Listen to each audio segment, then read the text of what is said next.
It'd be great if we could catch Sucrose and Albedo too, but they seem really busy lately, so let's not get our hopes up.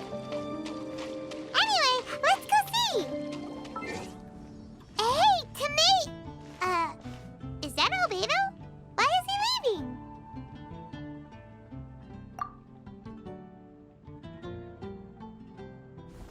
Hey, it's the Traveler and Paimon. Hello, you two. It's been a long time.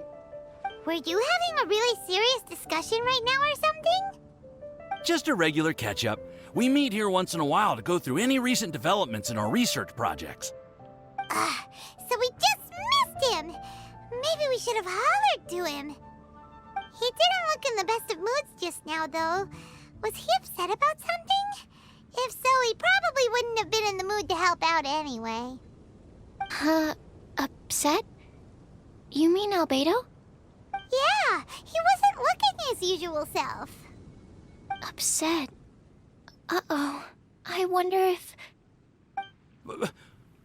What are you looking at me for? I wonder if Timaeus' research topic is so boring that Albedo finally snapped. Surely not. It's not that boring, is it? Nah.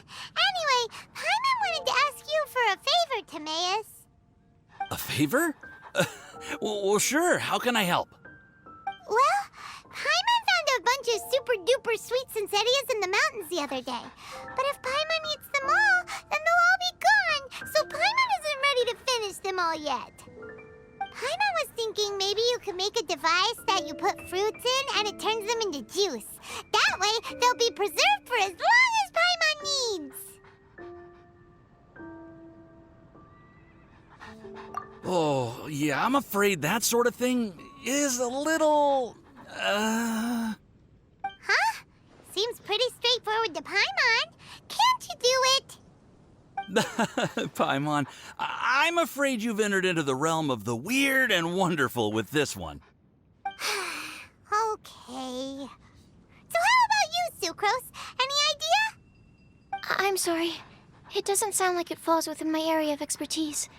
I could give it a try if you really want, but I'd probably just end up giving all your precious fruits arms and legs. Whoa, your tone is so calm, but your words are so terrifying. You'd think I'd be used to this by now. Well, as you know, my focus is on bioalchemy.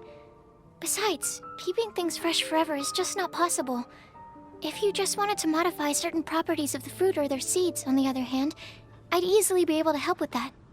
Alchemists usually focus in on their own research areas. Take us, for example. Timaeus, Albedo, and I all have very different research foci. Paimon, your idea is very imaginative, but it's beyond Timaeus' and my ability. I don't think even Albedo can make such an incredible device. After all, alchemy is not mechanics. There is a big difference between the two. Huh? Well, excuse Paimon for overestimating the power of alchemy. In fact, before Albedo showed up, everyone in Mondstadt thought alchemy was useless. Of course, we know better now. But even then, I have to admit, alchemy is only one of the many wondrous arts in the world. It's certainly not some kind of all-powerful magic that can simply take a substance and preserve it indefinitely. Sorry. That wasn't meant as a criticism against you personally. Paimon just wanted some fruit juice. What's wrong with that? Oh, of course, these are just Timaeus' and my subjective opinions on the matter. If you're really intent on pursuing this wondrous device, you can try your luck asking Albedo. But I wouldn't get your hopes up. If he has no idea how to make one either, you'll have to give up on the idea. He doesn't seem to be in a good mood today, though. What if he ignores us? He won't. Albedo is not that kind of person.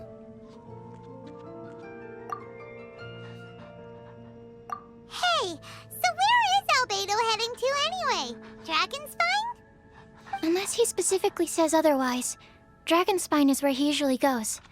He seems particularly fond of that place. And somehow, the cold doesn't seem to bother him at all. Then let's go to Dragonspine to find him. Come on, there's no time to lose.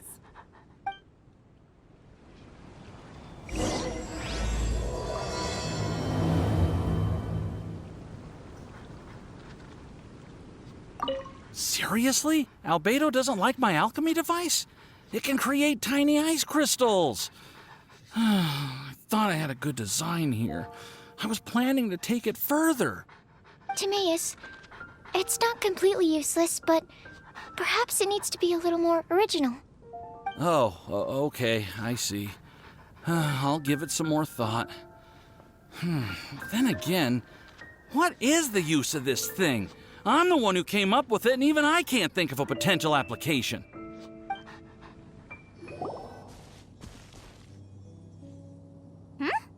This looks lively. What's the occasion? Let's go and have a look. Hey, Traveler and Paimon. Fancy meeting you all the way out here. Amber? Cyrus? Halid? What's everyone doing at Dragonspine? Don't you mind the cold? Oh, the Traveler is joining us too. Oh, great! Fantastic! Wonderful! The more the merrier. I agree. I feel much better with the Traveler joining us. Definitely the kind of person you want to have around in a tight spot.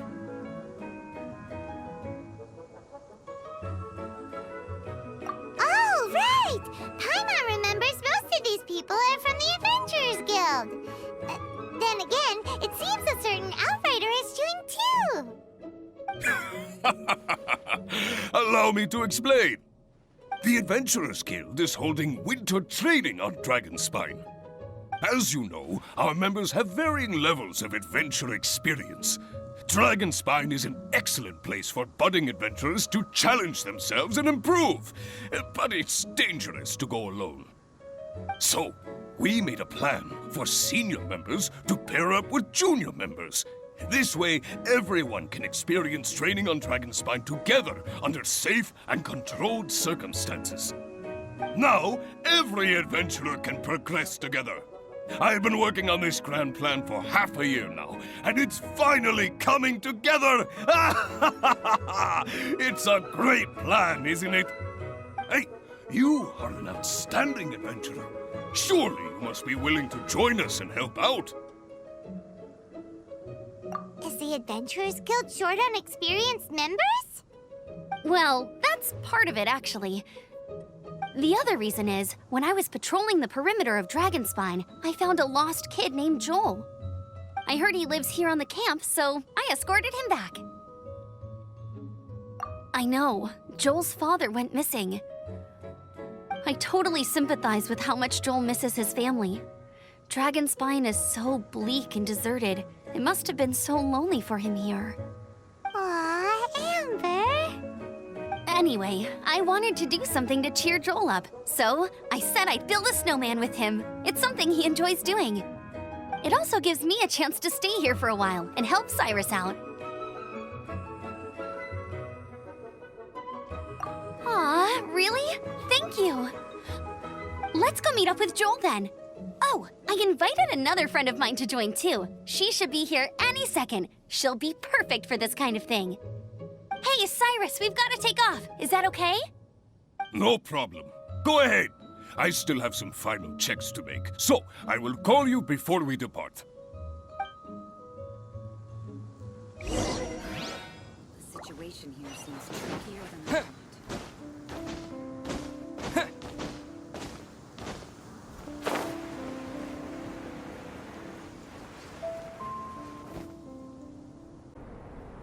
Hey, Joel, we're here. Hi, everyone. I'm so happy right now. It's nice to have so many people to hang out with. Are you here to build a snowman too? Build a snowman. Oh, sorry. I forgot to do the introductions.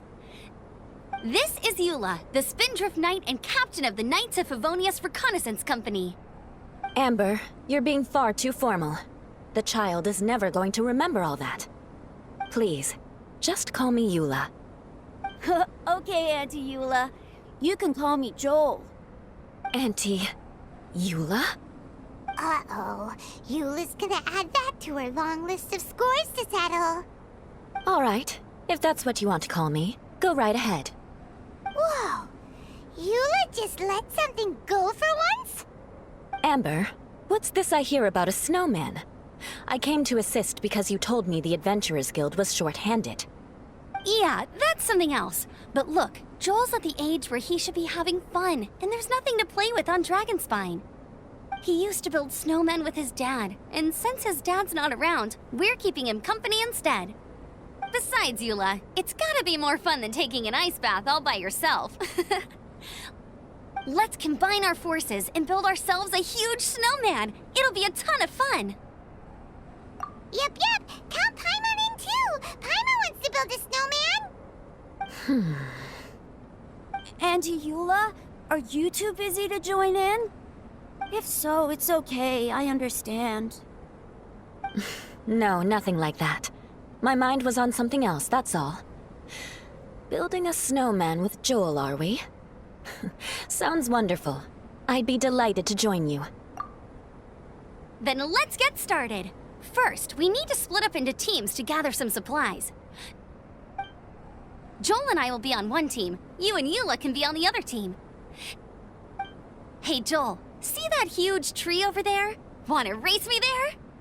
Yeah, let's do it! Wow, those two are fast. It's hard to tell which of them is having more fun. Hey, what's up with you two? Why are you just staring at each other without saying anything? Well... Joel probably hasn't spent much of his life in the city. He doesn't know me, and he doesn't know what the Lawrence name means to the people in Mondstadt. Right, that's why he calls you Auntie Eula. True. In his eyes, I'm just another ordinary person from Mondstadt. It was a surprise, but not in a bad way at all. How very perceptive of you. Were you staring at me the whole time when everyone was talking? You shan't be getting off lightly for that. The truth is, I'm a little concerned that I might be quite inept at building snowmen. I have never built a snowman before. My upbringing was very strict, so I never had the chance when I was a child. And after I grew up, of course, it's not the sort of thing I would spend my time doing. Oh no! Paimon's starting to feel sorry for Eula.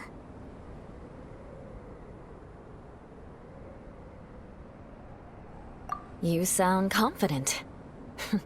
All right then. Enough small talk for now.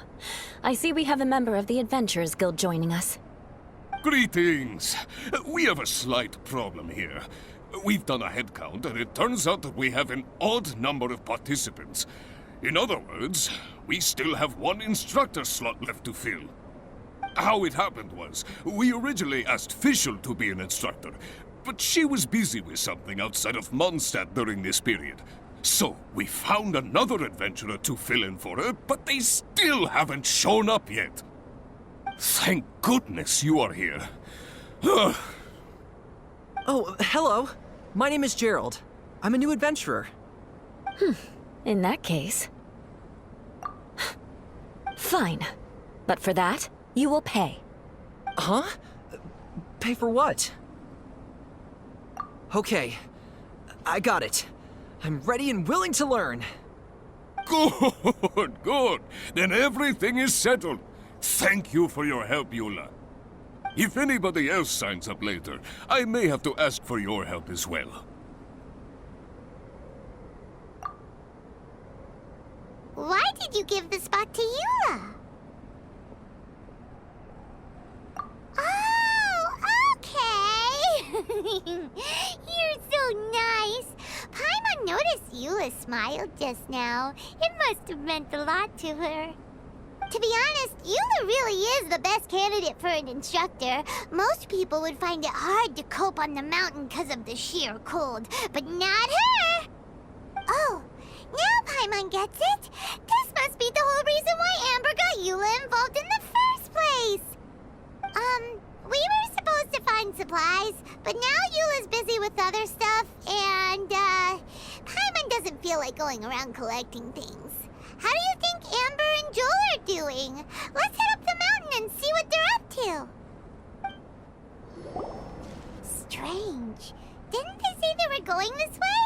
Where the heck are they? Did we get here too late? Have they moved on already?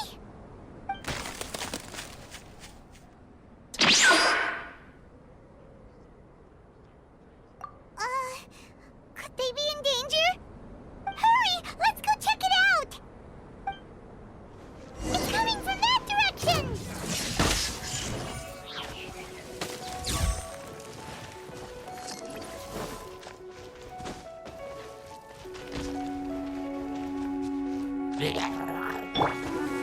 Whirling...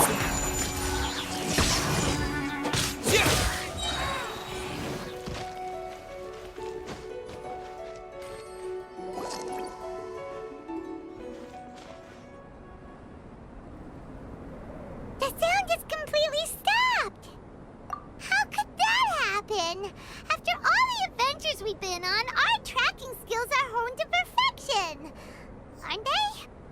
Oh, guess we underestimated whatever was behind it. But if that's the case, then what exactly are we dealing with here? I know that voice. Hmm? Huh? What brings you to Dragonspine? Oh, so it was Albedo all along! All along? Oh, what do you mean by that? On the way here, we kept hearing weird noises, and it felt like someone was watching us the whole time. Turns out it was just you! Honestly, you really gave us the creeps. If you're bored up here, go find something useful to do. Don't go sneaking around scaring the poop out of people. The things you felt and heard could easily be attributed to animals, or bandits, perhaps. You should be wary at all times in this environment. There are all too many ways to sustain losses here if you aren't careful. So, what business brought you here? We actually came to look for you, but then it turned into looking for Amber, but now we've met you, so we're back to that again. Your thought process is rather chaotic, as is the way in which you articulate it. Hey! How dare you! All Paimon's trying to say is that we came here to look for you! Oh, is that so? Then it must surely be something of great importance. I'm all ears. He seems to be in a better mood than we thought, right? Does that mean Timaeus' stupidity doesn't really get to him after all? Huh. Okay, let's just forget that ever came up. That's okay if you can't tell me about it. Just treat this as an opportunity to stroll on the mountain and enjoy the view. So basically, the truth is we're here on adventurer duty. Ah, I see. So you foisted the rookie off onto Eula so that you could wander off and goof around? We're not goofing around! And Eula was the right person for the job! We were just being nice. What about you then, huh? What are you doing on Dragonspine? A friend commissioned me to do some artwork recently, and I have yet to finish. I came here because it's a quiet place where I can gather my thoughts, gather inspiration, and gather some raw materials while I'm at it. Raw materials? For what? Paint. Star silver can be used to make high-quality silver paint. I just ran out of my previous batch, so I'll collect some ore while I'm here. Ore can be used to make paint? Yes, but you have to be selective with the specimens you choose. Even with a high level of impurities, star silver still contains fine silver-colored particles, but they lack luster, which impacts the color saturation of the pigment made from them. Paint made with such pigment is generally viewed as a fake or a defective product. Interesting. So, paint aside, can you talk about how you find inspiration? Paimon wants to learn. You want to learn to paint? No, not for me. For the traveler. Paimon wants the traveler to learn how to paint. During our travels, we sometimes have nights where there's nothing to do. It'd sure be nice to do something memorable rather than just sit around. Painting is a great valuable because it can capture a moment in time. So it seems like it's definitely a worthwhile skill to have. Yep, why not? Once you mastered it, you can paint Paimon! Not a bad idea. Well, since you two would like to learn more about painting, why don't you come with me to the campsite? I have painting materials there. You can practice while I give you some guidance. Sounds great! Oh, she'll be fine. She is a Knight of Favonius after all.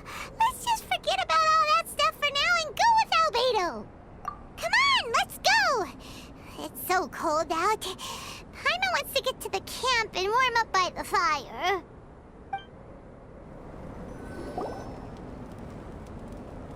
Ah! Thieves! It's gotta be! Some things are missing.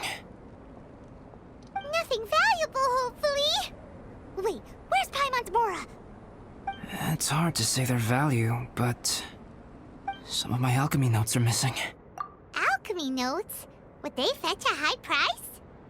To the uninitiated, they are merely scraps of paper.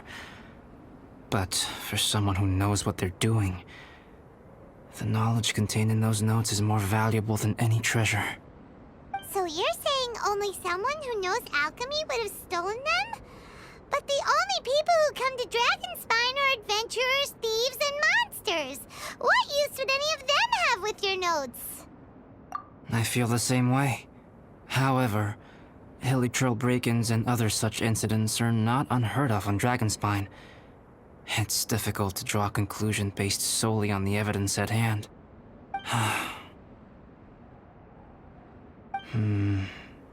These appear to be... Footprints? fresh ones. Meaning our thief can't have made it far. Let's chase him down! We can't let them get away! From the entrance, the footprints go that way. Oh, that thieving... thief!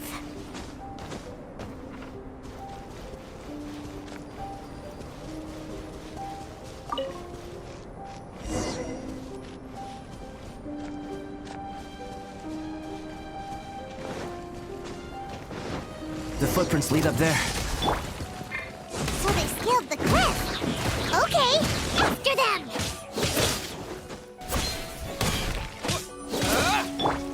Take flight!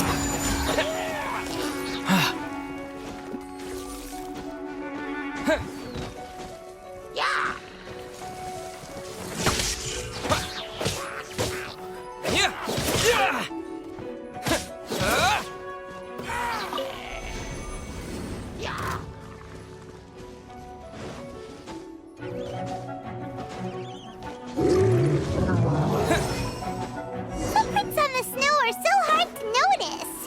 It's so easy to lose track completely. That's why we have to hurry. Huh? The footprints stop here! Our thief must have jumped from the cliff. Get your wind glider ready. We're going down. More footprints. They're heading to the cavern. Ooh, we got you now! You sure can run, but you definitely can't hide! Let's go in! Wait, I have an idea. I'll go in alone. Traveler, please stay here and guard the entrance. This cavern has 2 points of entry, and there are shortcuts inside. Judging from the state of the footprints, he hasn't been in there long. I should be able to reach the other side before he does. Cut him off at both ends. Good idea! Whoever apprehends the thief first has to notify the other party. This way we're fully covered.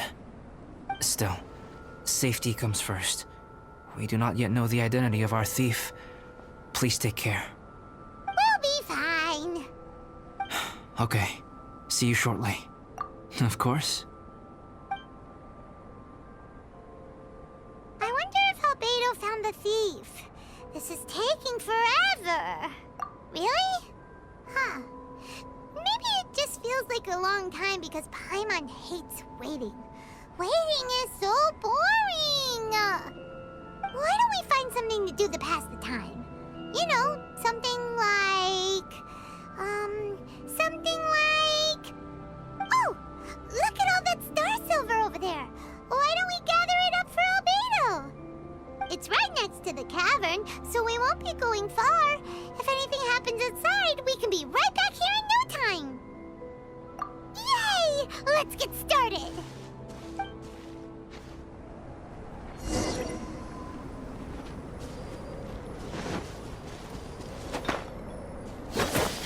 Hey, this one's not bad.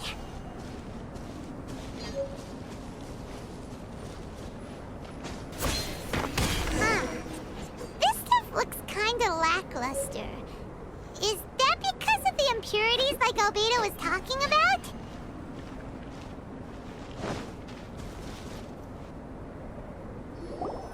Alright, this should be enough. Some star silver shines a lot more brightly than others, huh? Finally, you're back! Yes. Sorry. I was unable to catch him. He was faster than I'd imagined. Oh, so after all that, we still don't even know who the thief was? What a waste! Still, we won't be going back completely empty-handed. We did some mining! Mining? Yeah, for star silver. Look, we got quite a lot! It's just like you said. Some are really bright and shiny, and others just look like regular lumps of rock with a little shiny bit here or there. Star silver. I was merely saying what was on the front of my mind. I hadn't thought you would genuinely go and gather some. Well, you said they can be turned into paint, so we got pretty curious. Also, if it weren't for that thief, we'd be making paint by now anyway, right? Or even painting by this point. Anyway, it's all the thief's fault for wasting our time. Yes, it's all the thief's fault. The notes mean a lot to me. I'm not quite ready to give up the search yet. Let's keep an eye out for clues as we go. Oh, just one thing. Do you want us to bring all this ore back, or did you want to sort through and get rid of the useless bits first? There's no point in bringing the bad ones back if it'll ruin the quality of the paint. Some of them do look pretty dull to Paimon, so it doesn't seem like those will be of any use at all. Indeed. The sorting process is necessary. Humans are such practical creatures. They only want those things that are good. Once they have learned to distinguish between good and bad, they will never stop comparing things in their minds. Useless things should be disposed of at the outset. Right! Saves a lot of time that way. Efficiency first. So let's start by... Help! Help me! Wait! Did you guys hear that? Was that a cry for help? It's likely an adventurer in danger. Okay. The voice was definitely coming from around here. Is anybody there? Help me! No way! Is that... Is that the Traveler in Paimon? It's me, Bennett! Whoa! It's really him! Let's get him out! So sorry to trouble you guys again. The key should be someplace nearby. Please, help me find it.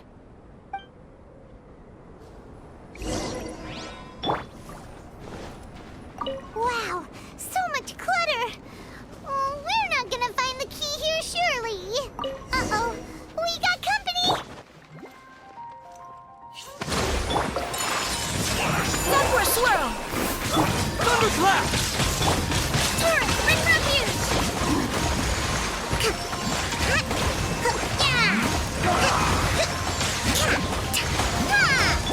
Lightning slash!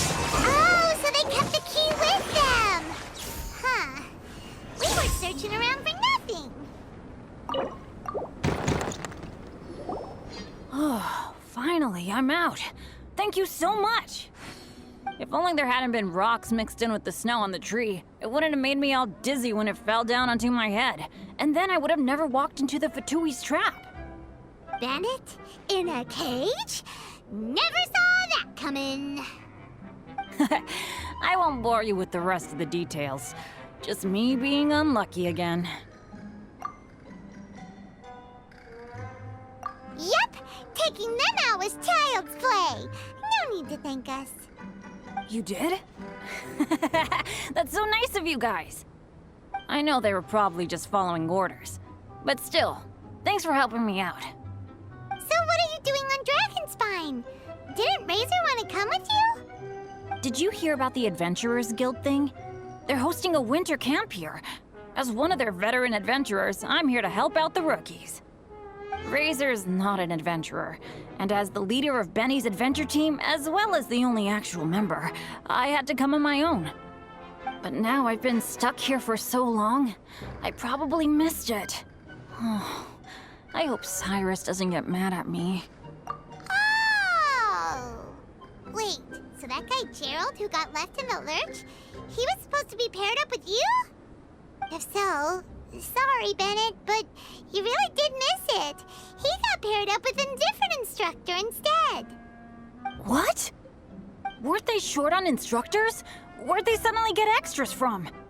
A few people from the Knights of Favonius stepped up in order to help support the event, so they ended up with more instructors than students. Knights of Favonius?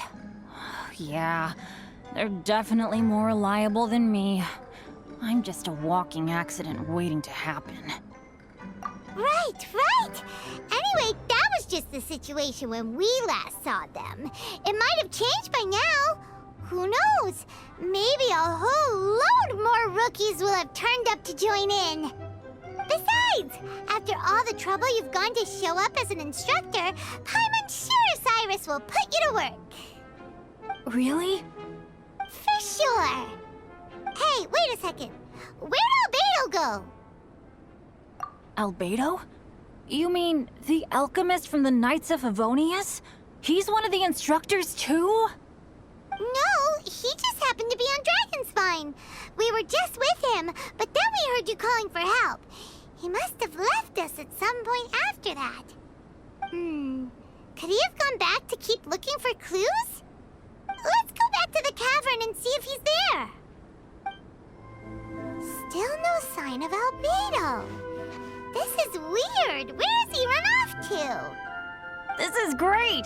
Dragonspine's so fun today! There's so many people around. It's never usually like this.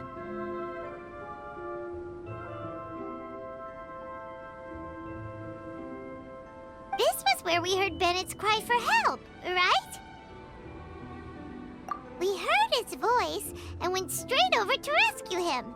Then we noticed Albedo was gone. Huh. So he just didn't feel like helping us save Bennett? Wait, what? What are you talking about? Albedo? Where the heck have you been? We've been looking for you. I should be the one to ask you that.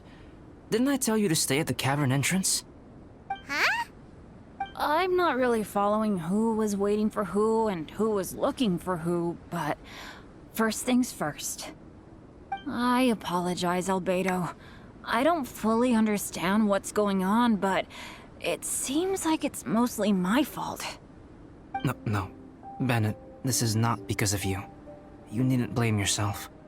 Traveler, clear this up for me. What was the reason that you left the cavern entrance? Did you... There you are. Stay right there.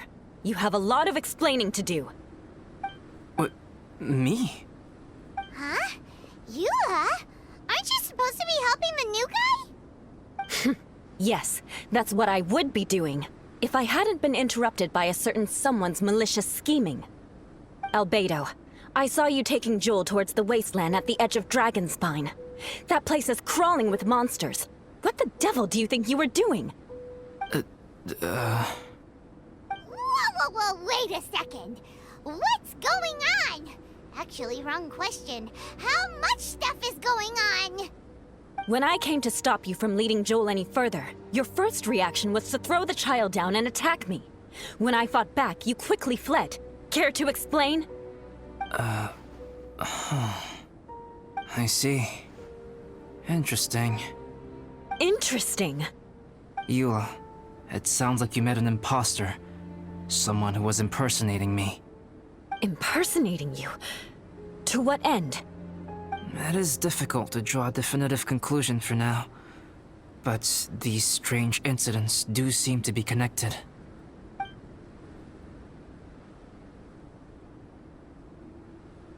Your alchemy notes were stolen. Can the Traveler and Paimon testify that the three of you were together up until you entered the cavern? Yes, we can confirm that. As things stand, I don't have any reason to harm the child. Whoever you met is likely to be both the thief who stole my notes, and also an imposter. Of course, it's entirely natural for you to be skeptical of my story. I was separated from the Traveler and Paimon for a significant duration while we were pursuing the thief. My word alone cannot serve as a definitive account of my actions and whereabouts during that period. But the Traveler and Paimon can at least testify that I was not the individual who tore up the campsite or stole my notes. Albedo, do you have any enemies? Could it be one of your enemies impersonating you to get revenge on you or something? I don't have any enemies. And I'm not aware of having given anyone cause to exact vengeance upon me. There is insufficient evidence to assert what happened with any certainty at this point. Given how serious the situation is, I intend to investigate it myself, even if you decide not to pursue it any further. Eula, I won't discourage your ongoing suspicion of me if you can't believe my story. Though, naturally, I would hope you can afford me some credibility on account of our solidarity as fellow members of the Knights of Favonius. Traveler, Paimon, Bennett, if you are willing, I welcome you to monitor my activities beyond this point so that you can act as my witnesses. If I am what this imposter wants, he will come looking for me again eventually. Things can only become clearer from that point on. I'll give you the benefit of the doubt, as preposterous as your claims sound. And I will choose to believe that an imposter went after Joel, and not you. I will keep Joel safe. If you need any support with the investigation, contact myself and Amber. You have my gratitude. As far as Amber goes, I will... Eula! Eula! Where are you? Amber, we're here! Eula! Oh, and Traveler, Paimon, Albedo, and Bennett. You're all together. Great. Bennett, I'm glad I ran into you here. Cyrus was telling me you still hadn't shown up. He was getting worried you might have run into some trouble. Yeah, I ran into a little trouble. Thanks for your concern. Sure thing. Well, now that I found you, let's go check in with Cyrus. But before that, has something come up? How come you're all gathered here together? Need any help? Between us, there have been a few minor incidents, but nothing I haven't already dealt with. Oh, yeah. It's my fault, really. All because of my bad luck. But everything is fine now. So, it's all set then? Great! Shall we head back down together? I did say I'd bring Bennett back if I saw him. Sure, I'm ready to go.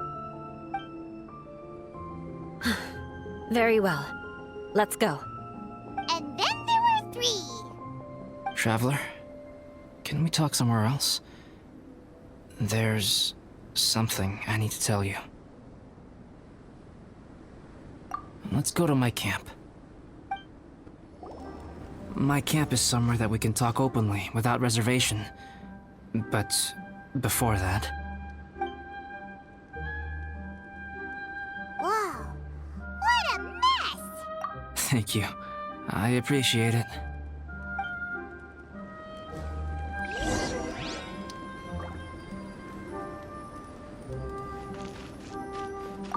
I've been absorbed in my research lately and haven't attended to the dusting. It's due for a cleaning.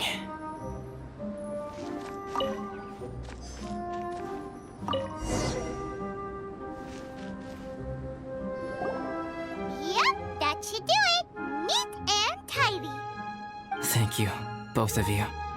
Now that everything is in order, it's time to talk. You look really serious right now. Is this about what happened earlier? I remember I once told you that you must have questions, and that I would answer them. I also said that, while I did not wish to deceive you, there were certain things I could not go into detail on. I am a synthetic human being. A human forged by human hand. The one who created me, my mother and teacher. Her name is Rhine-daughter, a researcher from Conria, also known as Gold. A synthetic human? What the... How the heck does that work? When the pinnacle of attainment in alchemy is combined with unimaginably vast learning, the apex achievement is the creation of human life. When you say Conria, do you mean... I am indeed somewhat older than my appearance might suggest. But when I came into being, Conria had already been destroyed. I have no memories of it. My master raised me and taught me everything. Like her, I am a pure alchemist. I live for academic knowledge.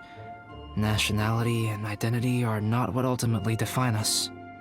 Traveler, what is your general feeling toward Dragonspine? You've visited numerous times now. Would you say it's a cold, eerie, and melancholy place? Rhine-daughter created two miraculous beings. One is me, and the other is the venomous dragon, Durin, who died here. Durin? So that makes you guys... brothers?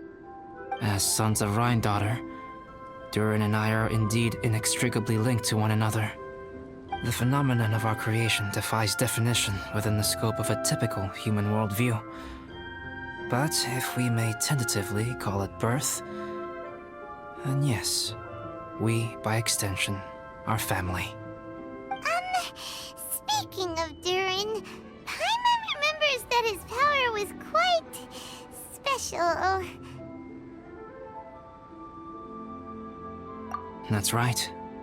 Because of this, whenever strange things happen on Dragonspine, it always makes me wonder. For instance, the feeling of being watched that you described, as well as the sounds you heard, and the one impersonating me that Eula met. Oh, right! Paimon knows what you mean! When Eula and the others were here just now, the Traveler gave me a look as if to say, don't say anything. Probably because it would only make you more suspicious, so Paimon kept quiet. But Paimon noticed that you came out of the cavern not too long after going in, and you told us that you didn't manage to catch the thief. Then we heard Bennett calling for help, so we went to rescue him. But strangely, you didn't come with us.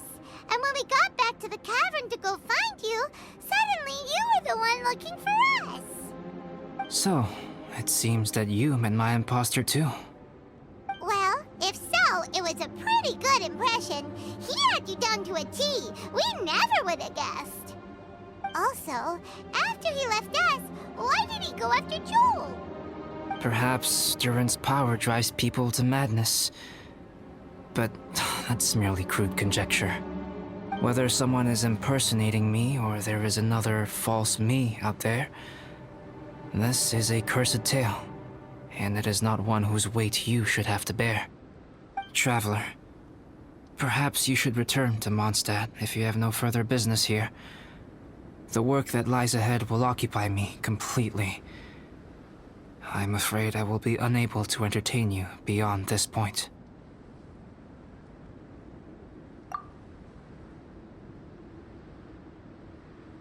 Yeah, we're Dragonspine veterans by now. If there's something really bad going on, we can't just leave you here to deal with it on your own. That wouldn't be very nice now, would it? Besides, there's no one else in Mondstadt that you can talk to about this. Sucrose and Timaeus don't know your secret.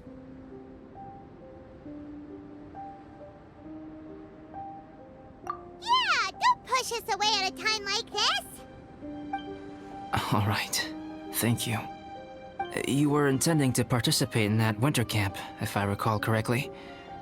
That could serve as an excellent pretext for you to remain on the mountain. In that case, please join in the activities of the Adventurers Guild as planned, and be on the lookout for any leads while you're at it. If anyone sees me, or someone like me... We'll be sure to pass the info straight on to you. Good. Then we're agreed.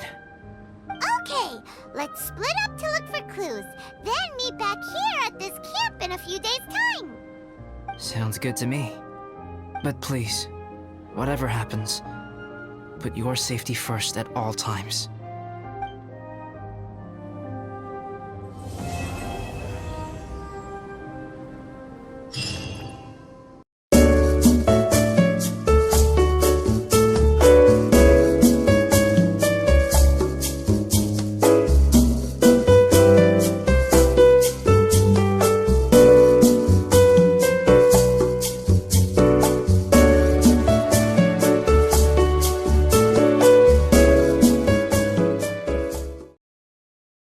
Time has come. Let's go meet Albedo at the camp. Albedo, we're here. Traveler, Paimon. Your faces say that perhaps you haven't turned up anything? We investigated all over the mountain, actually, but we didn't see anyone that looked like you or hear of anyone else meeting you. This is not unexpected. I haven't made much progress either. He appears to know that we are looking for him, and has opted to lie low for the time being.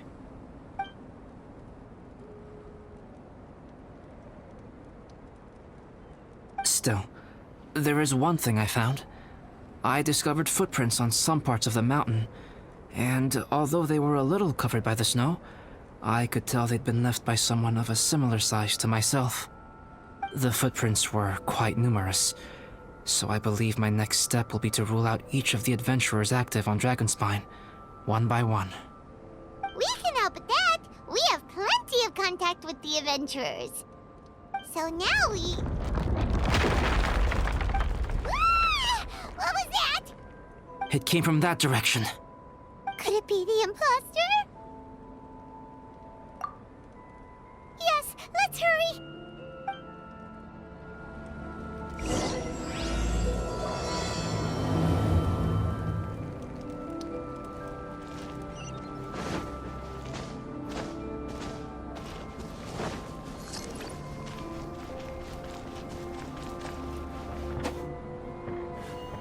Rocks?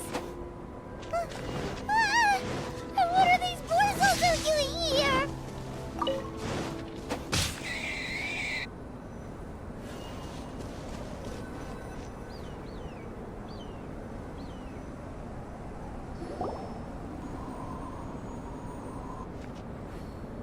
Hey! Did you see that? Did those rocks shake just now?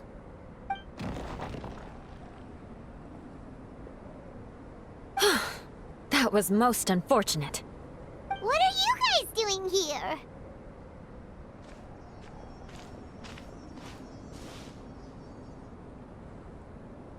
I have to agree. We've been wandering this area for days. We ran into Pallet earlier. You know, the, kind of a reckless sort of guy. You know the one? Anyway, he said he was unlucky, so I gave him some adventuring survival tips. After that, he disappeared to rejoin the training camp. Wait. Are you saying that after all this time you still haven't made it back to the base camp? Well, as you can see... It was nothing really. We just hit a few landslides and snowdrifts and took a few downhill tumbles. You know the deal. They sound like unforgettable life events to me. Anyway, you're correct. We haven't made it to the base camp yet. We have had extraordinarily poor luck over the last few days. Almost as if a sinister force has been trying to thwart our every move. Fortunately, I made advance arrangements for Gerald to remain in a safe location and conduct some basic physical training exercises. I'm sorry. I'm the one to blame for all this. I've always had bad luck and it always rubs off on everyone around me. Sorry to create so much extra trouble for everyone. I don't know what to say. Maybe this is the awesome power of fate. The scary kind, I mean.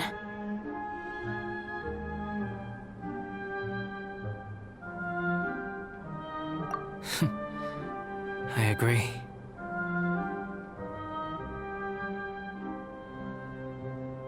Yep, we're just used to it now. Besides, it's not like we have the most amazing luck ourselves. Really? I think you guys have way better luck than I do. Well, what can we do about that? Oh, Paimon knows! How about Paimon share some of her luck with you? You're welcome to a bit of mine too. Although if the last few days are anything to go by, it seems in pretty short supply at the moment. You guys. Aw, thanks. With a little luck from everyone combined, we'll make it down this mountain for sure. Yeah, you bet! Let me flip a treasure hoarder insignia to test it out. All right, it's tails. The opposite of what I guessed. So you can predict your fortune this way? But why are you so happy that you got it wrong? It has two sides, so there's a 50-50 chance of me getting it correct. Luck all comes down to probability, too. So as long as I use up all the bad luck, everything else will go smoothly. Guessing wrong when I flip an insignia is one way to use up some of the bad luck. So the probability of having some good luck in the near future just got a little higher. Hey, he's making no sense at all. Why aren't you calling him out? Guys, I guessed wrong in my insignia flip, which means we should be able to make it back to camp. Paimon's not sure that's how it works. Let me try. It's this way, right? Oh! Ow, my butt! What is this shard of ice doing here? What? How truly miraculous. This is a miracle of misfortune. I don't usually believe in luck, but Bennett makes the best case for it I've ever seen. Amber, if you are ever required to partner with Bennett in your future work and you encounter anything like this again, do not take any rash action. Wait for me and I will come to support you. Huh? Yes, of course. Now that you mention it, I do feel a little tired. Trekking in the mountains has a way of wearing you out. Well, since everyone is tired, why not take a rest in my camp? Paimon's so sleepy. A nice bowl of hot soup and a good sleep would sure be welcome right now. Suddenly, I'm kind of sleepy too. Amber will fall asleep in the snow if we keep going much longer. Come on, let's move. We shall head to Albedo's camp and get some rest, take stock of our supplies, and decide how to get off this mountain.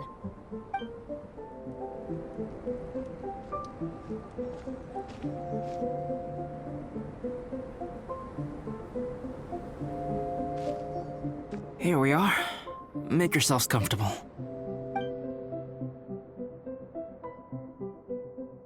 Oh, I forgot I don't have that many chairs. Please wait a moment. What's he doing? Painting? He is. He's painting a chair. Wait, alchemy can turn paintings into objects? How is this possible? My paintings are like blueprints. Alchemy simply enables me to omit the manufacturing part of the process.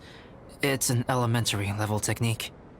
With enough research and experimentation, this same technique can even be used to create living beings. Whoa. Well, since you can magically produce chairs, can I have one with a backrest?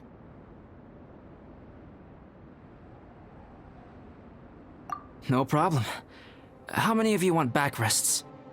Me! Me! I'll also take one with a backrest, if you please. Can Paimon have a chair that comes with a juicer?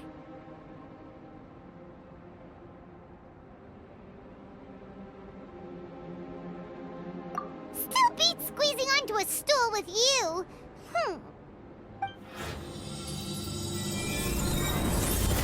Cool, we have chairs now. This is so comfortable. Makes me want to stay the night here. You're very welcome to stay overnight if you wish. There's still some time before dinner. Get some rest, everyone. I'll tend the stove. Hey now, we can't be letting you do all the work. I can help. Please, put me to work.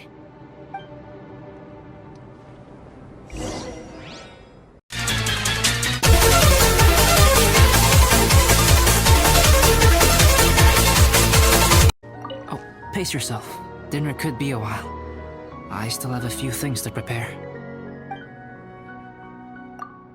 It's almost ready now.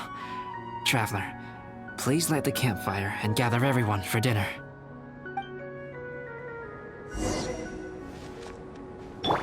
Let's light it up! Yay! Dinner's ready! Food's ready, everyone! Come on, let's eat! I made a few dishes based on some popular Mondstadt recipes. This is no good hunter, but there should be enough to go around. Please, help yourselves. Wow, smells great. Don't mind if I do. Wait, don't steal all the fried vegetables. Leave some for me. Hey!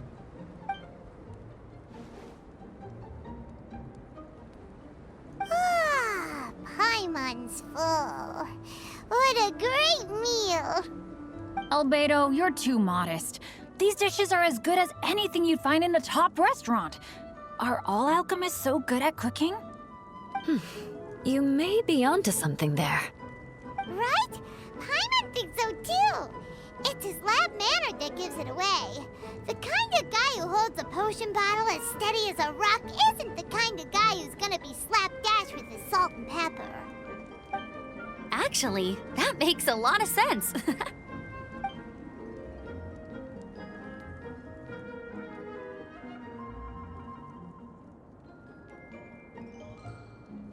I'm so sleepy after all that food.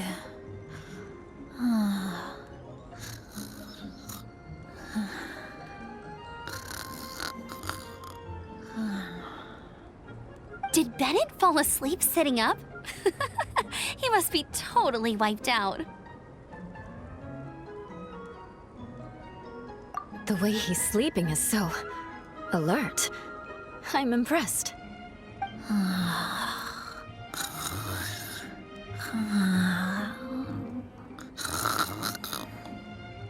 He seems to be in a deep sleep.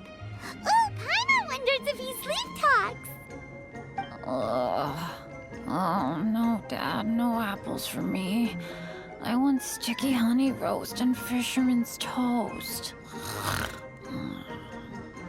Sticky honey roast. That's your favorite, isn't it, Amber? Sure is. Give me a sticky honey roast from Good Hunter any day. I used to take Eula to Good Hunter a lot back when we first met. Before long, Sarah would start cooking our usual orders as soon as she saw us coming. She said we ordered the same thing so often that it was practically muscle memory by that point. She also said that if everyone in Mondstadt ordered like we do, her job would be so much easier. All she'd have to do is memorize everyone's favorites. Always eating together.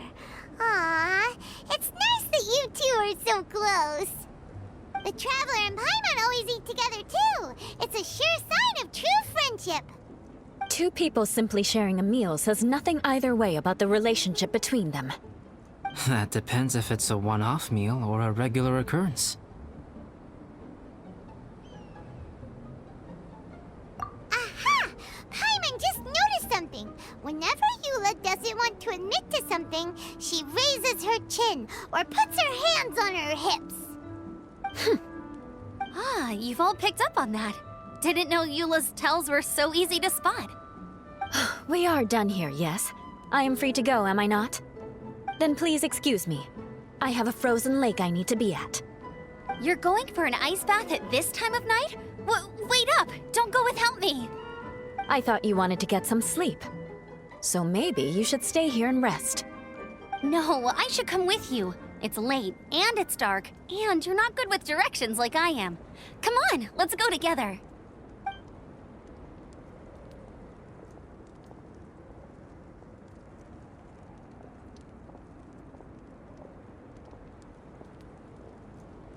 An ice bath?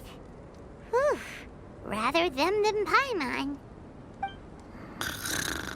So much roast meat. Oh, hey, Dad. I'm doing all right. I'm the leader of my own adventure team now. Time now. All right, you two. Time to paint. Have you decided what to paint? Like you even need to ask. It's obviously going to be Paimon. Sure. But we should move elsewhere. We're likely to disturb Bennett's sleep if we stay here, so let's go outside. Okie dokie. All right, grab your easel, paper, brushes, and paints. Don't leave anything behind.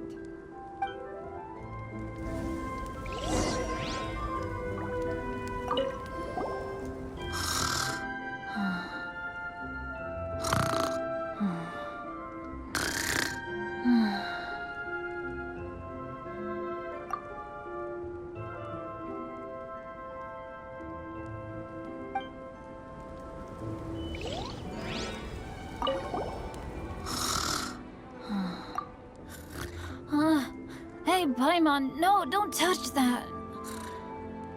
What the heck? Don't touch that mechanism or you'll fall down. Ugh, oh well, never mind. What the heck is this guy dreaming about? Let's paint here. Allow Paimon to adopt an elegant pose for your artistic reference. Hey! What's that look for? Cut the attitude and start putting your perfect Paimon down on the page. You better take this seriously, because this is going on Paimon's wall. Confidence is a good thing. Those to whom it is endowed do well to flaunt it. I'm looking forward to the finished piece.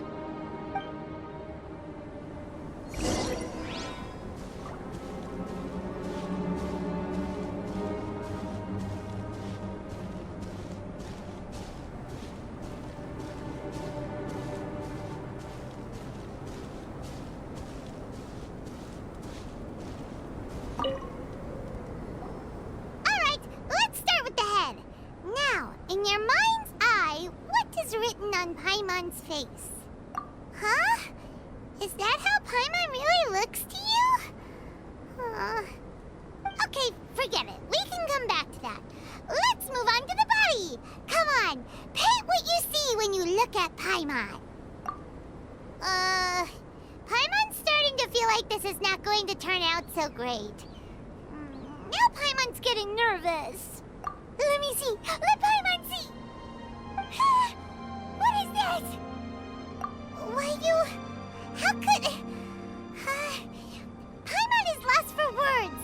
The brushwork is smooth and the composition seems professional quality. You had no problems there. So what the heck happened with the face, huh? Explain that stupid expression! Explain it! Smooth, professional quality. And those eyes! Those boring, lifeless eyes! Where's the soul?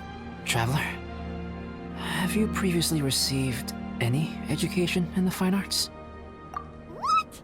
You pour your heart on the page and this is what comes out? Special, huh? You seriously think special is supposed to look this ugly? Paimon's not convinced. But Paimon is struggling to come up with a comeback. Fascinating. Paimon, if this is not to your liking, I can make a few amendments. Traveler, what do you think?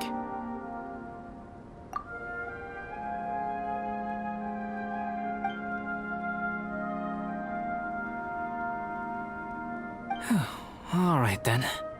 Paimon, is this better? It's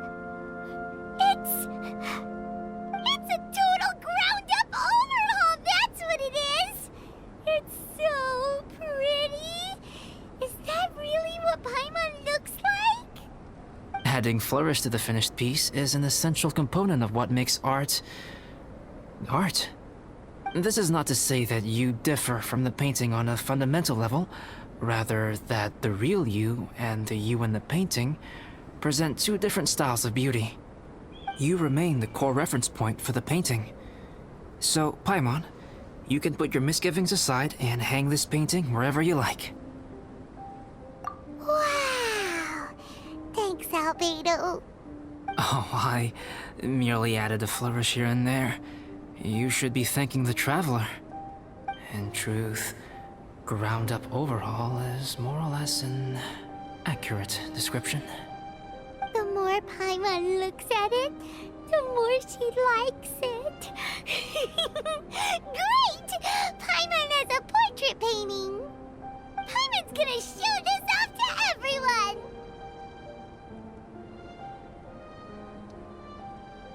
It's nothing. I can paint you next time, if you'd like. You can hang it in your home as a souvenir. I rarely entertain so many guests at my camp. It's lively. A little noisy, even. But I don't dislike it. Liveliness is a rare thing here on Dragonspine. Ah, it's a new day. Let's go meet up with everyone.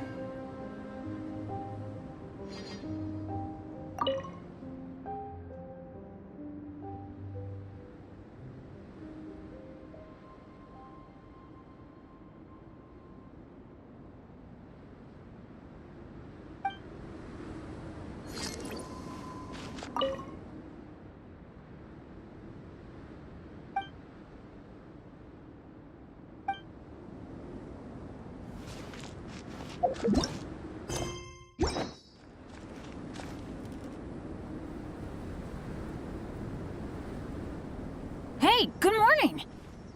I slept great last night. How about you guys? All rested up? I'm fine, as usual. The path down the mountain is easier to follow in the daylight. Let's take this chance to head down to the base camp. Let's go! If we make good time, maybe we can all get lunch together.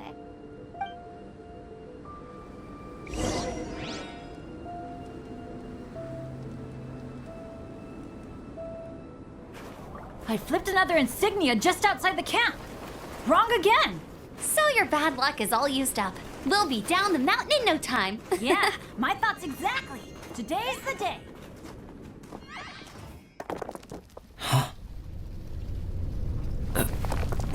Oh no! Avalanche! Look out!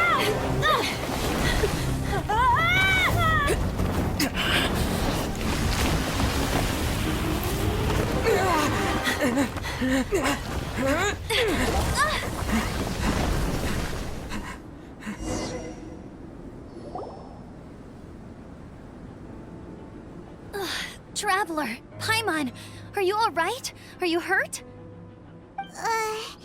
Paimon's fine. That's good. My arm got a little scratched up, but it's nothing serious.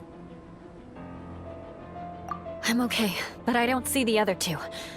I'm afraid the avalanche may have pushed them off the cliff. They fell down?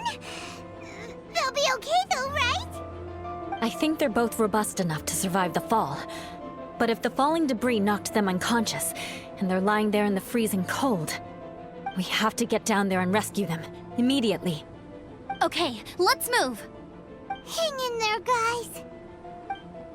Bennett! Bennett, are you okay? Shout if you can hear me! Bennett! A voice! Over there! Bennett, is that you? Guys, I'm over here. Are you alright? Are you hurt? Let me check. I'm a little dizzy, but I'm not in any pain. I don't think I'm injured. Thank goodness. Scared the life out of me. If you're dizzy, sit and rest for a while. It's fine, really. This kind of thing happens all the time. I'll be fine. Thank you. Wait, where's Albedo? Isn't he with you guys? We thought he fell off the cliff with you. He still hasn't shown up? We found Bennett here, so Albedo can't be far away. Keep searching this area. Got it! Well, any sign of him? Not a trace. Nothing from me either. Strange. We didn't have any luck either. Where could he have gone? Everyone! Ah! Albedo! Are you okay? Nothing serious. Okay, everyone accounted for. Guys, I think it's gotta be because of me. The avalanche only happened because I'm here. I guess flipping a treasure hoarder insignia isn't gonna change my luck after all. No wonder no one wants to go adventuring with me. I'm so sorry. Don't say that. I'm hardly the lucky type myself, so I'm not about to go blaming every little thing that goes wrong on you. Exactly. Besides, Dragonspine is a dangerous place. Avalanches literally come with the territory. Bad luck has nothing to do with it, okay? Traveler, what's wrong? Your face looks... Oh no, did you get hit on the head? Phew. Everyone, the incident is behind us now. We should keep moving. Why do I feel that Dragonspine has become more dangerous than it used to be? I hope it's just my imagination. Our top priority now is to get off the mountain and regroup with the adventurers. Whatever further dangers this mountain has to throw at us, we must face them together. Agreed. Guys, keep your eyes peeled and watch your step. Careful does it. Whew, we've been heading in the right direction for a good length of time now. We must be getting close. I can feel it. Victory is in sight! Hooray!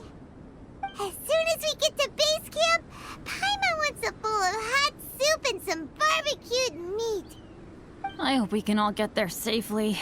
No more incidents, please.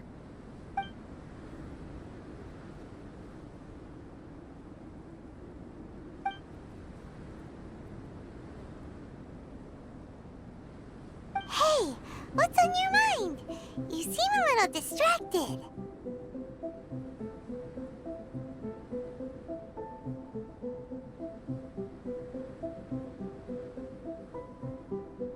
Something's up, isn't it? Are you hungry? Cold? Shall Paimon hug your head to warm you up? I don't think I've spent so much time on Dragonspine before. It sure is cold, but the view is amazing. Isn't it, Eula? Eula? Sorry, I wasn't listening. What did you say? I was just thinking, whenever I've met up with you at Dragonspine in the past, we always stick to the same few spots. It's much more vast and beautiful here than I realized. If it were a little warmer and a little safer, I bet this place would be bustling with visitors.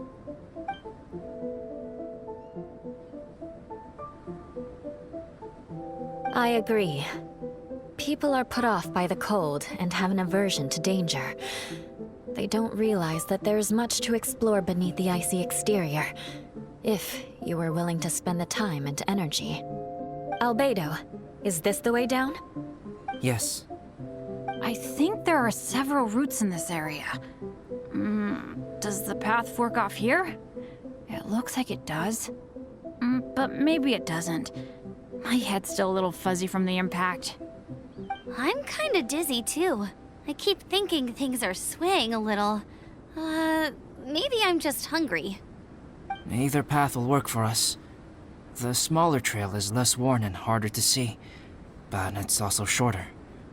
Since everyone is weary, I suggest we take the shortcut. Follow me.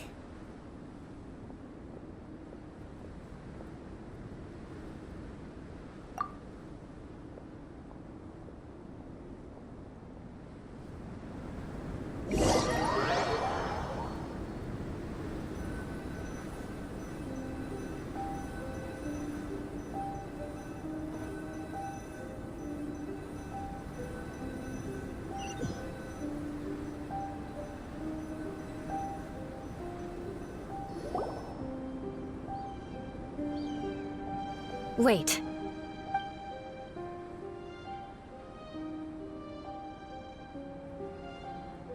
Bennett and Amber don't look well. Can we take a break? We can continue once their conditions have improved. Ugh. Now that you mention it. Huh? You hit your head earlier, didn't you? Oh, you noticed. Are you sure it's worth holding everyone up over a little thing like this? No problem at all! Health and safety always come first! Okay, sorry for this. Thank you. Yeah. Thank you.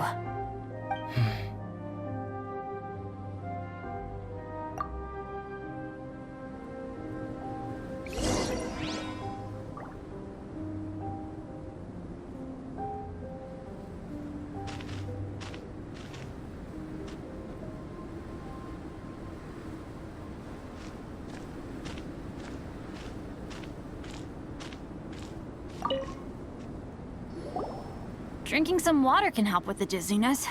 Oh, and lying flat on your back helps too. Thank you, Bennett. Seems like you really know your stuff. Well, when life gives you lemons. Bennett, weren't you feeling dizzy too? Stop pushing yourselves, both of you. Get some rest. We'll continue when you've gathered your energy. Eula might come off as a little frosty, but she takes caring for her friends super seriously, more than anyone else I know. Every time I see that look on her face, I'm just like, ah, stop staring at me.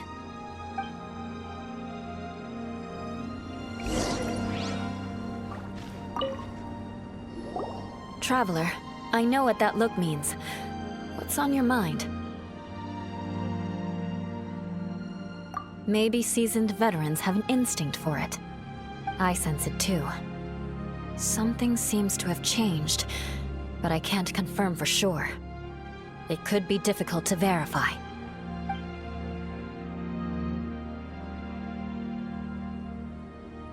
It might be imprudent to speculate out loud, but I believe you know what I am referring to.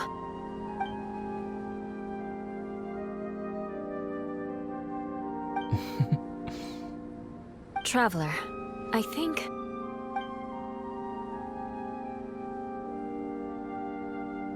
you...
It's not over yet.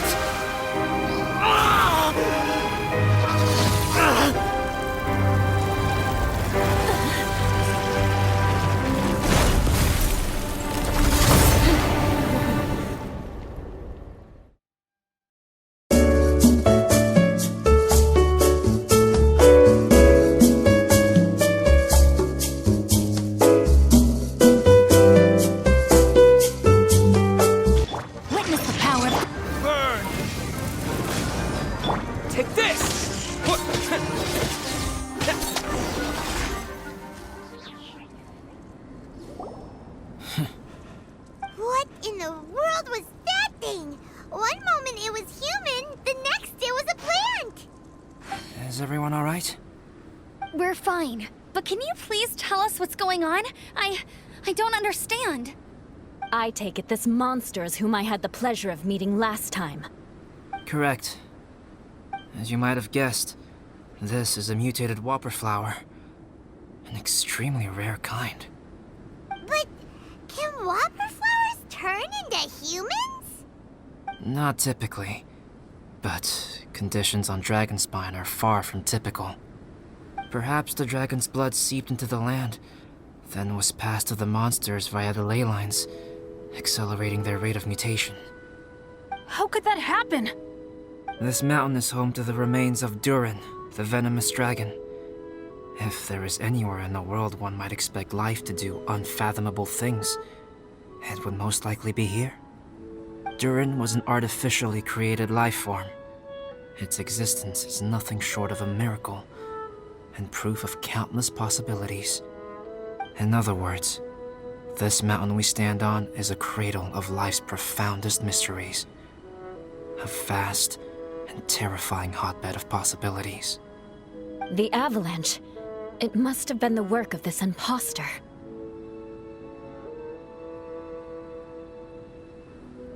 Agreed. All the other troubles you faced on the way down could also have been its handiwork. My guess is that it was targeting everyone that I've had contact with.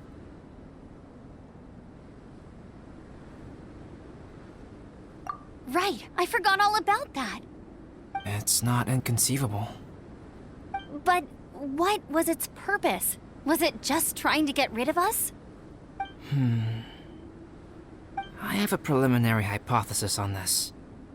Whopper flowers are masters of mimicry, and those we encounter in the wild often appear in the vicinity of the plants they impersonate. In other words, the whopper flower likely has an instinct to replicate and replace. As a plant, it will disguise itself as another plant and infiltrate the group, hiding among them for cover. The plant being imitated has no way to detect or fight back against this behavior. But when it disguises itself as a human, It wanted to replace you and infiltrate our group? yes, maybe it created the avalanche to get rid of us. I predicted this eventuality, so I availed myself of the avalanche to hide and lure it out. It was watching us the whole time, and when it saw that I had disappeared, its instinct was to take my place. At that point, its disguise was complete, and its next move was to hunt its prey. Yes, that's exactly how whopper flowers operate. So when it approached and attacked Joel, what was that? A trial run? Perhaps. Or maybe it enjoyed posing as a human, and wanted to experience what it felt like to be human. We're fortunate to have discovered it in time. I think the Traveler was the first person other than Albedo to notice something was wrong. Traveler, how could you tell the real me and my imposter apart? I want to know too. I had no idea the other guy was an imposter. They looked exactly the same to me. I see. It goes to show how difficult it is to impersonate a human. This mutant whopper flower tried its best to replicate the original exactly, but still managed to miss some details. Unbelievable.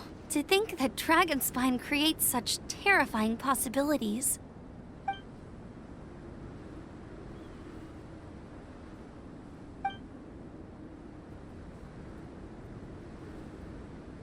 Anyway, at least we won in the end.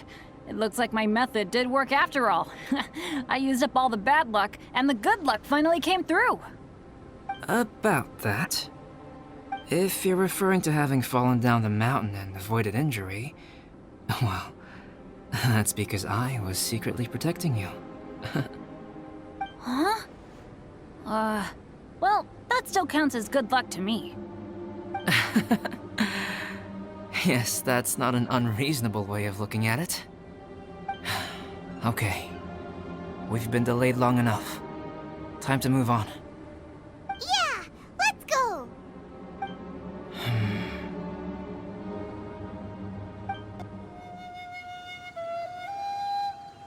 Woohoo! I'm back! Cyrus doesn't seem to be here. He must have headed up the mountain. Let's wait for him here.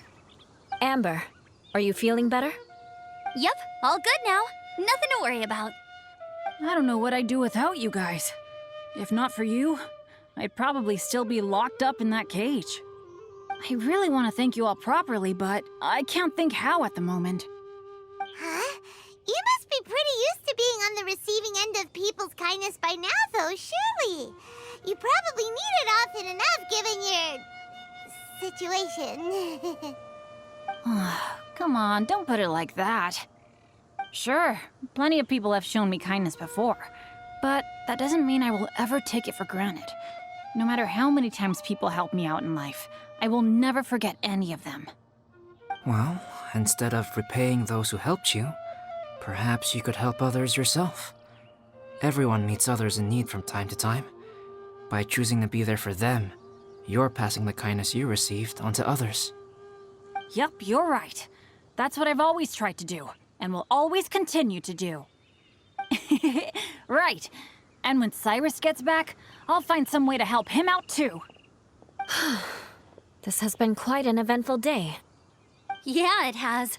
It's really hit me how tired I am now that I've started to relax. I need to rest. Everyone, please excuse me for a while. Yeah, I need to get some water and maybe a piece of fruit. Once I'm rested up, I need to get back to being an instructor again. Well, it looks like the curse of the mountaineers who couldn't get off the mountain is finally broken. Feels like an action-packed chapter has come to a close. Shall we find somewhere to rest and chat too? Why not? Then please, come with me. You sensed something too, didn't you? Then let's go. Huh? Are you going back to your camp again? Paimon thought maybe we could talk here.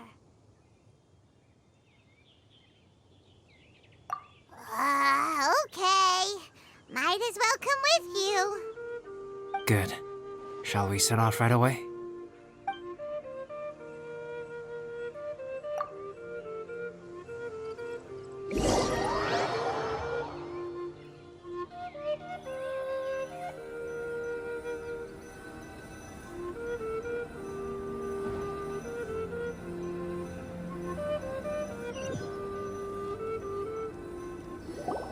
Sorry for bringing you back here once again. Some topics are best discussed in private. Is this about the imposter? That's right.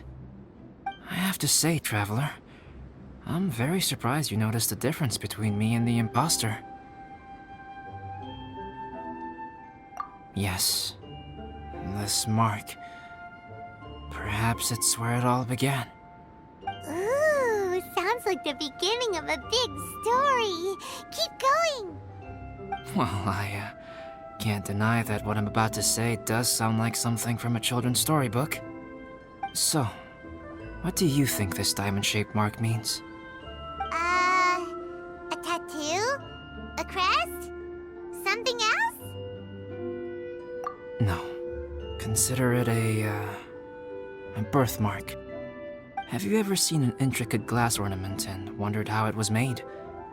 Well, one method for crafting with glass is a technique known as glass blowing. Glass blowing is not a widely known art in Teyvat. For this reason, glassware made in this way is usually very expensive.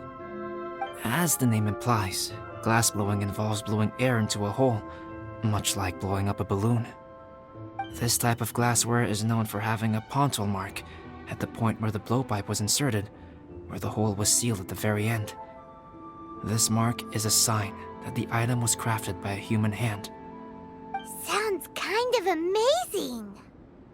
It is a wondrous and beautiful art form. Alice says that these marks are seen as proof of the maker's fine handiwork, the only flaw in an otherwise perfect work of art. My mark is something similar to this. The difference between synthetic and natural life lies in the directional flow of the life force. The energy of a natural life form flows out from within. That's why flower buds bloom and curled leaves unfold. And it's the very reason we watch and wonder at blossoming flowers. Creating life artificially, on the other hand, involves, to a certain extent, the introduction of an external source of energy into the embryonic life form. When the hole where the life force was infused is sealed at the end, it leaves a mark not dissimilar to the pontal mark in blown glasswares. The alchemical substance drips and spreads out in all directions, resulting in this rather ingenious diamond shape. Wow! So that's where it came from. This mark is a sign of my artificial origins, and proof of my imperfection as a human. I presume that the impostor intentionally avoided replicating this mark, so as not to become less than perfect himself.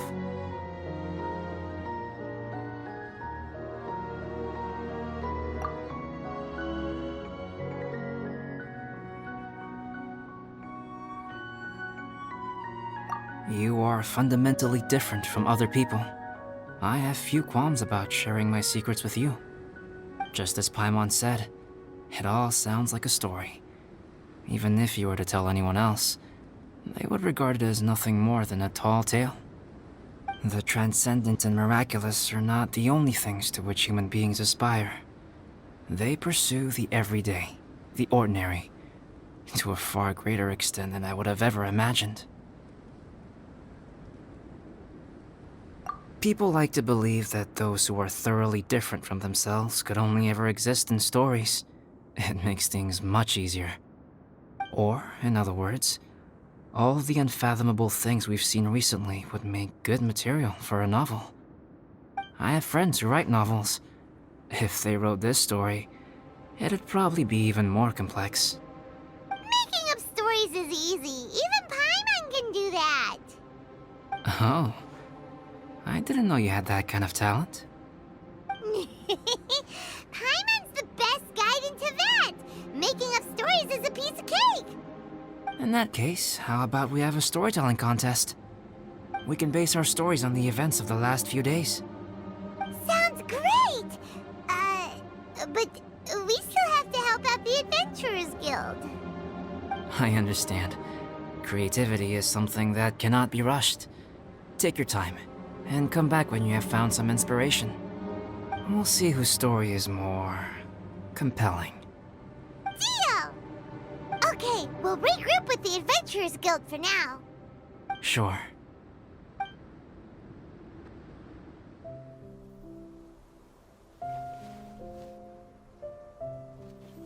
My story. Yes, I should have known. Master's failed specimen in the dragon's belly. This is where the story truly begins.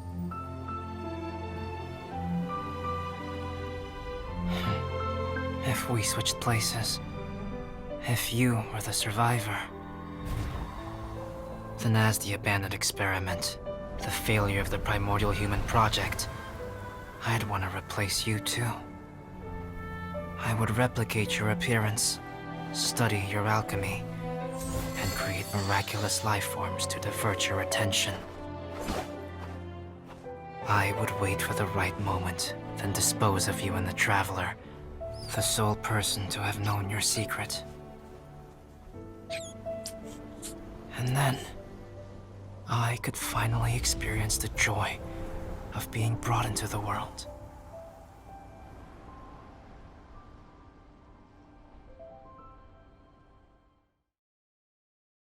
Guess what? Paimon's story is finished. Let's go see Albedo again. Albedo! Traveler, Paimon. I suppose your story is ready. Yep. How about you? Do you need some more time? No need. I am also ready to tell my story. Paimon calls dibs. Paimon first! Please, go ahead. Okay, here goes. Once upon a time, there was an evil researcher who went into the mountains and did a crazy experiment on whopper flowers to transform their appearance. After a lot of pain and suffering, the whopper flowers finally took on a human form. Then they stood by the side of the mountain to wait for unsuspecting bypassers. To whoever spoke to them, they would ask some questions such as, "Who am I? Who are you?"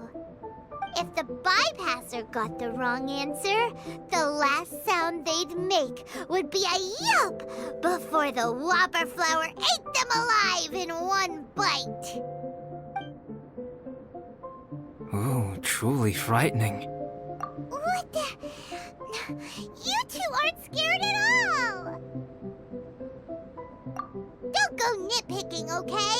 If you didn't like the story, go write your own!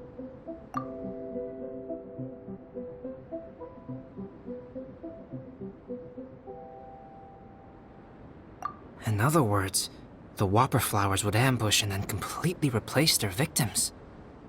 And then what? Go back to where the person lives? Enter their home? Eat their whole family?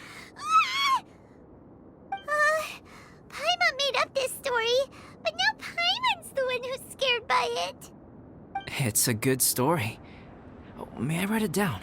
I may bring it up in future conversations. What for? Just to scare people with? Yes. You've got a real mean streak, Albedo. Mine is a little longer than yours. It starts with an alchemist.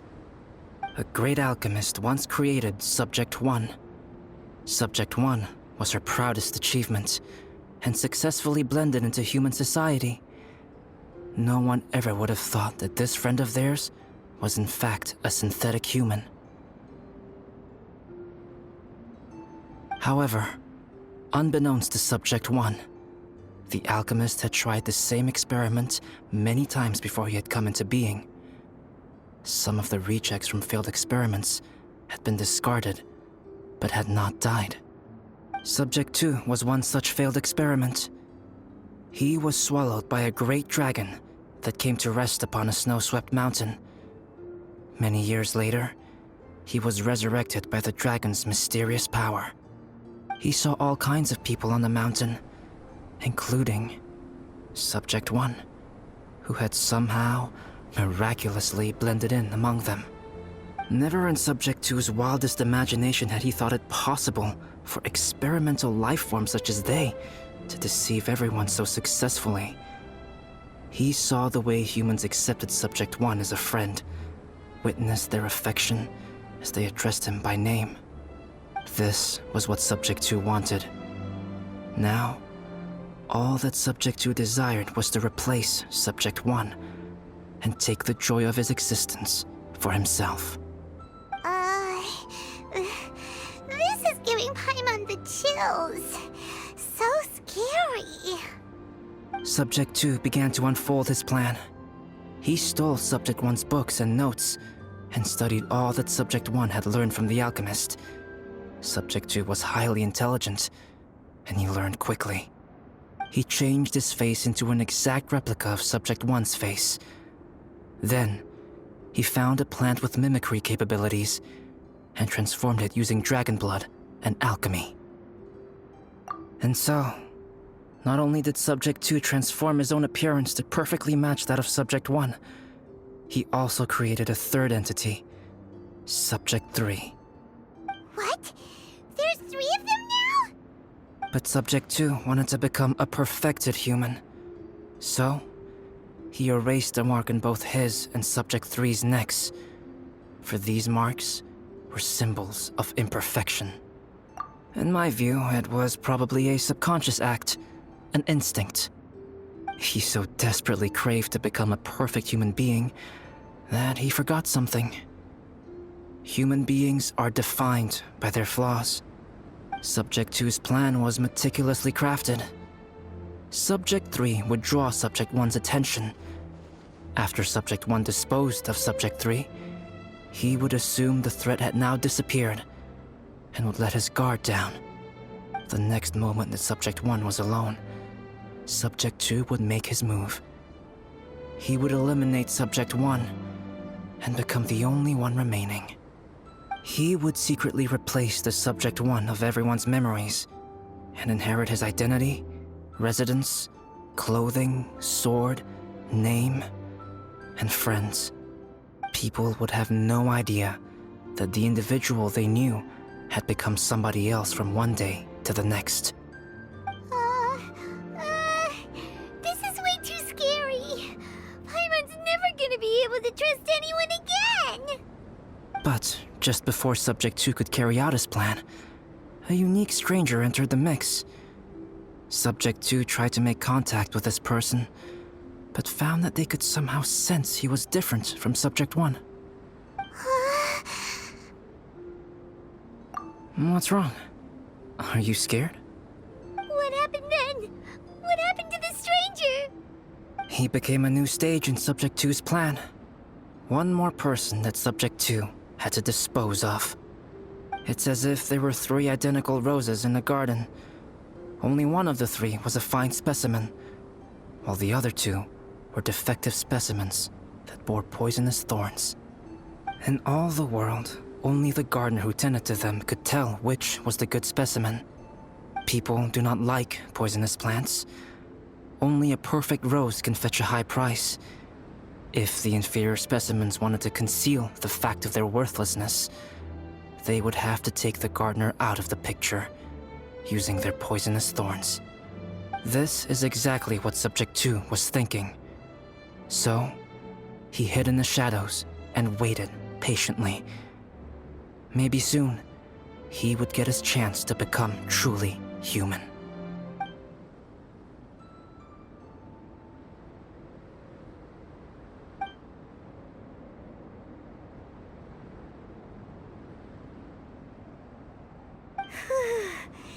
That was intense!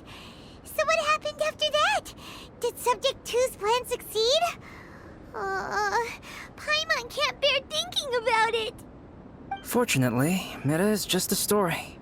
And even in this story, Subject 2 did not succeed. But you can never let your guard down on Dragonspine. Monsters mutated with Durin's power and blood are also creatures of Rhine-Daughter, just like me. You must beware of all such creatures. I'm glad to hear that. It's okay. I know what I am. You and I are both different, so there is no need for me to hide the truth from you. The only thing is that sometimes, when I think about how mighty the power of alchemy is, I feel so small. As beings who set foot in this world, how arrogant are we in desiring to control our destiny, and in desiring to create? Is creation an arrogant act, Traveler? If not, why do we call the ones that created us and control us gods? If it is, then what qualifies us to call ourselves creators? How far must we take our reverence and respect, and what purpose does it serve? Nothing special, but whenever I think about it, I feel a twinge of grief. Poor Albedo.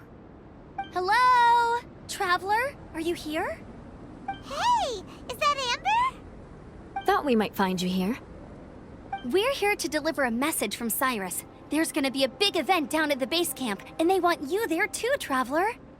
Winter camp is nearing its end. Apparently, even provisional instructors are required to attend. Looks like we need to go, Albedo. Bye for now. Then I won't keep you. I have some things to attend to here, so forgive me for not seeing you down. Don't worry about it. There have been no issues getting up and down the mountain recently. Is everyone ready? Let's not keep them waiting.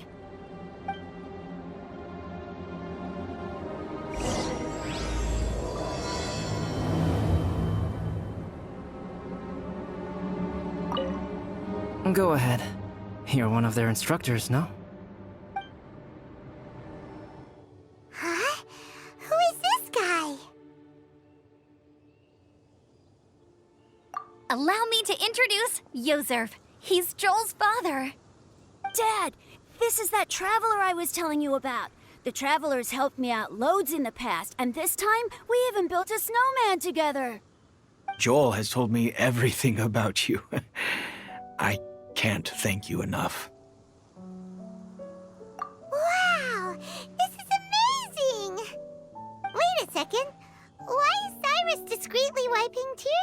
say.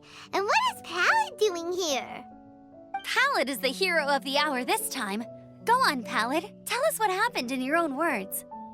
Okay. The weather was fine on that fateful day, and I had a feeling that Lady Luck was smiling down on me. So I trusted my gut and set off to explore somewhere new, somewhere dangerous. Because where there is great danger, there is also great treasure. Why does this sound so hard to believe?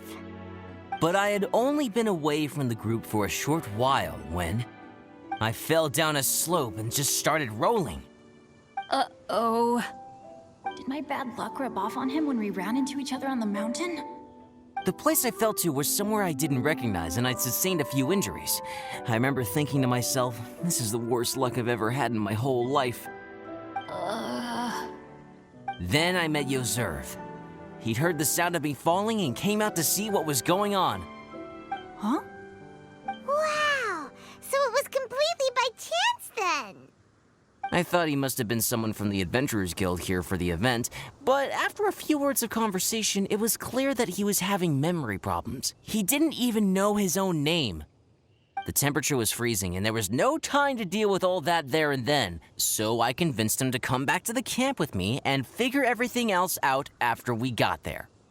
We got back to the camp, ran into Joel, and the moment he saw him, he froze for a second with this completely stunned expression on his face, and then he started crying out, "Dad! Dad!" That's when Yozerv suddenly started to remember. My memory has still not fully recovered, but Joel and his mother, they are the only ones that I will not, no, that I cannot forget. Daddy. Daddy's right here, Joel. Daddy's right here.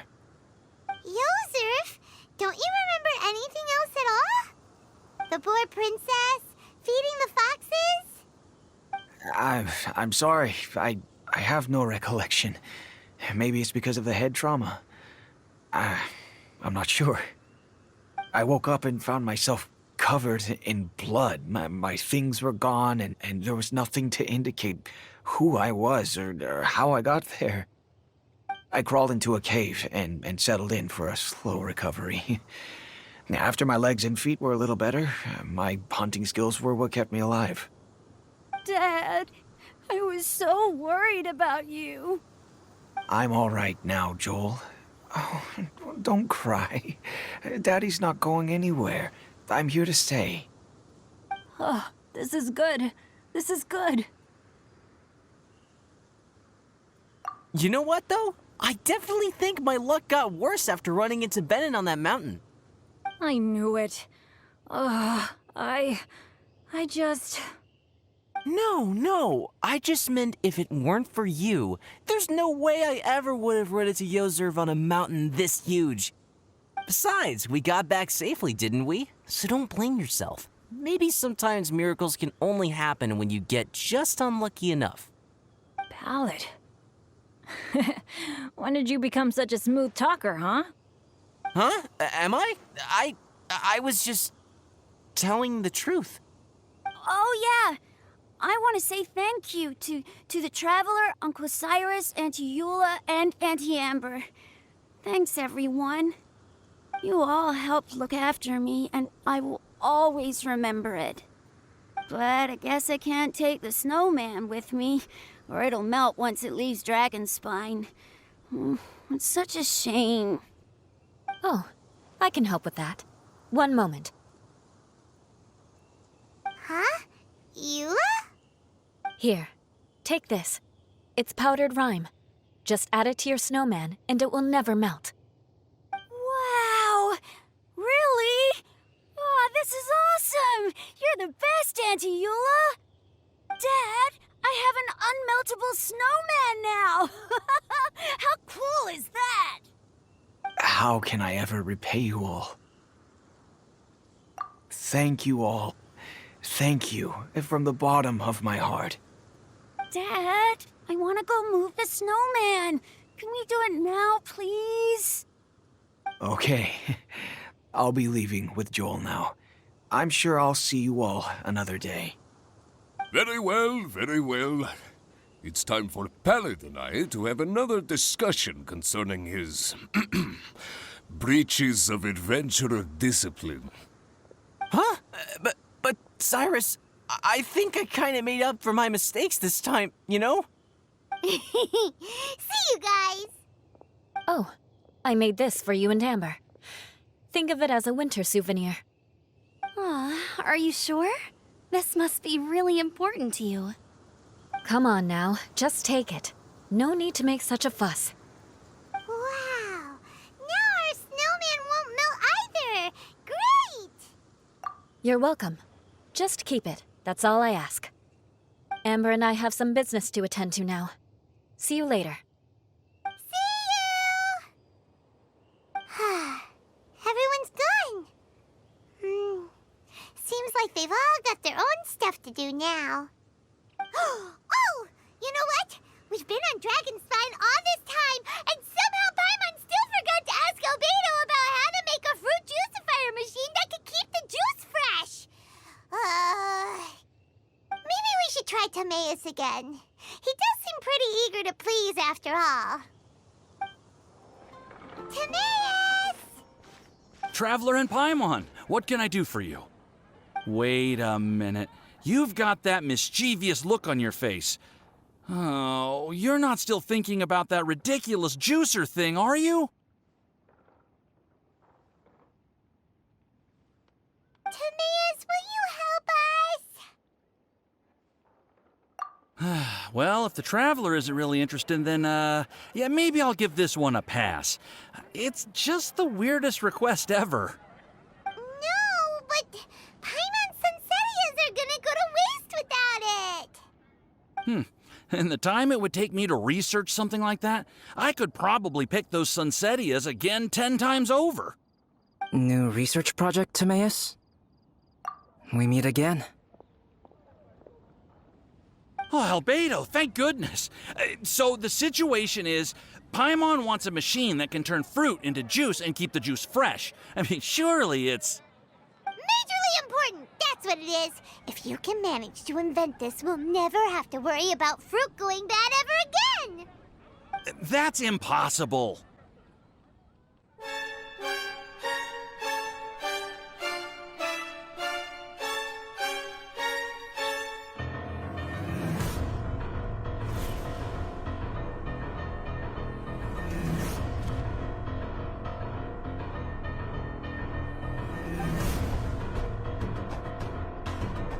Turning fruit into juice is not hard, but keeping it fresh is more difficult. But if you simply want to keep the fruit from rotting, there are many ways to achieve this. Right, Traveler?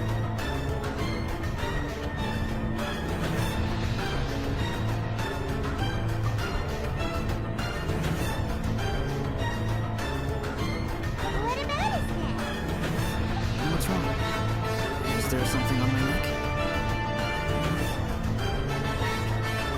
From the look on your face, it's as if you thought I just played a practical joke on you that was in exceedingly poor taste.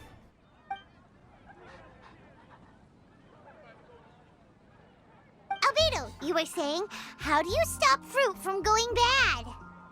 Well, one way would be to bury your fruit on Dragonspine, where the snow never melts all year round. But then Paimon won't be able to eat them. You could always live on Dragonspine. No, too cold for Paimon. Or you can give the fruit to me, and I would take it to Dragonspine for you. But since you don't like the cold, you'd have to send someone else to pick them up when you want them. This is where you come in, Traveler. Suddenly sounds a lot more feasible with other people doing all the work. Okay then, shall we go with that idea? Fruit buried on Dragonspine will stay fresh for much longer. However, it is also possible that the fruit will sprout and grow into fruit trees. Who knows? Maybe the next time you visit, it will have grown into an orchard. You can water the trees, add fertilizer, and when they finally bear fruit, you will have some fresh Sunsettias. No way! Then Paimon will have to be a gardener. Oh? Well, I don't think being a gardener is so bad.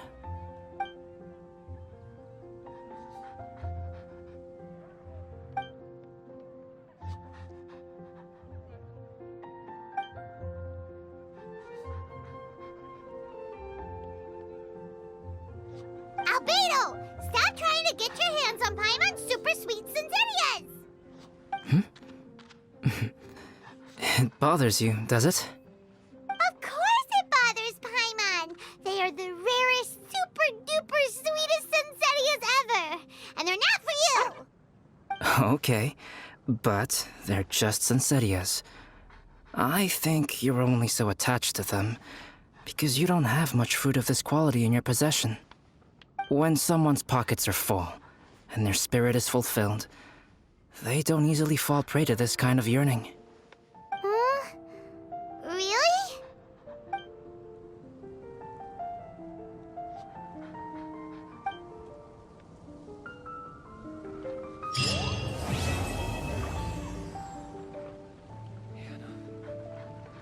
Welcome.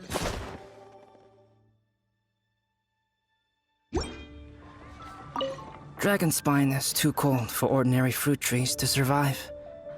But if, one day, Dragonspine did become home to gardens and orchards, there would be more reasons for people to visit. Perhaps a little life is the key to attracting people. Life may exist in all kinds of unfathomable forms, and in all manner of unthinkable environments. Mysterious, yet tenacious. Perhaps this is what makes life so special.